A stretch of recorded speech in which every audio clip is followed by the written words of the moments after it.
Hey everyone, welcome back to the show. I'm Mark, and today we are tackling a topic that usually makes people want to hide under their blankets: personal finance. And I'm Chloe. I am the reason we are doing this episode.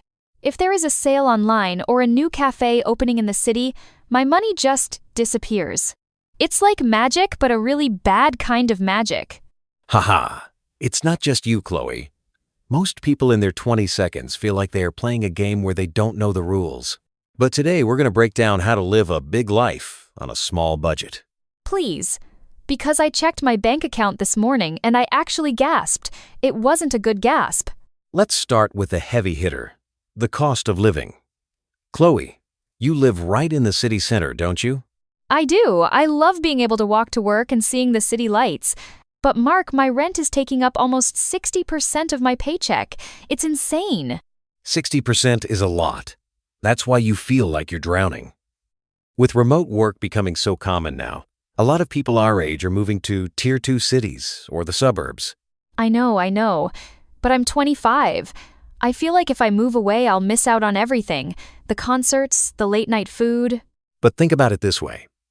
If you move just 30 minutes away by train, you might save $500 a month. That's $6,000 a year.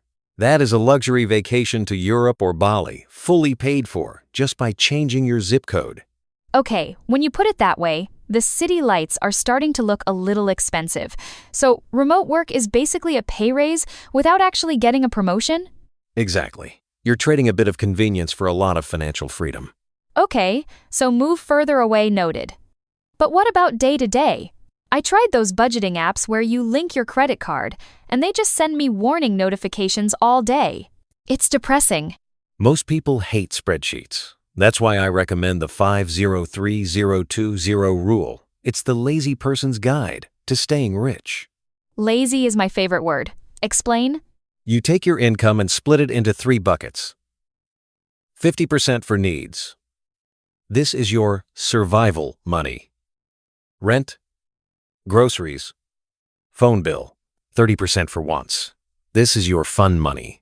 Dining out, Netflix, that cute jacket you saw. 20% for savings. This goes to your future. Wait, I'm allowed to spend 30% on whatever I want? I thought budgeting meant eating beans and rice in the dark. Not at all. The goal isn't to stop spending. It's to spend with a plan. If you know you have $300 a month for fun, you can spend it on sushi without feeling guilty because you know your rent and savings are already covered. That feels much more realistic. It's not about saying no to everything. It's about saying yes to the things that actually matter. There's a silent killer of savings we need to talk about: lifestyle creep. Is that like a person who follows you at the mall? Not quite. It's when your income goes up, but your lifestyle gets more expensive at the same time. So you never actually feel richer. Oh, I think I'm doing that. Last year I got a $200 monthly raise. I thought, great, I'll save it. But then I started getting the organic groceries, and I upgraded to the premium gym, and now that $200 is just gone. That's the creep. You get used to nicer things, and suddenly they become needs instead of wants. How do I stop it? Whenever you get a raise or a bonus, automate the savings immediately. If you get a $200 raise, set your bank to move $150 of it into savings before you even see it in your checking account. You can't spend what you don't see. My biggest struggle is my friends. They always want to go to these fancy cocktail bars or expensive brunch places. If I say, I'm on a budget, I feel like a buzzkill. I totally get that. No one wants to be the broke friend. But honesty is actually pretty cool. You'd be surprised how many of your friends are also stressed about money but are too afraid to say it. You think so? Definitely. Next time, instead of an $80 brunch, suggest a coffee and a walk, or host a game night at your place. Tell them, hey, I'm saving for a trip to Japan. Let's do a chill night in instead. Saving for Japan sounds a lot cooler than I'm poor. Exactly. It's all about the vision. You aren't losing a dinner, you're buying a plane ticket. Mark, this was actually helpful. I don't feel like crying anymore. I feel like I have a plan. That's the goal, Chloe.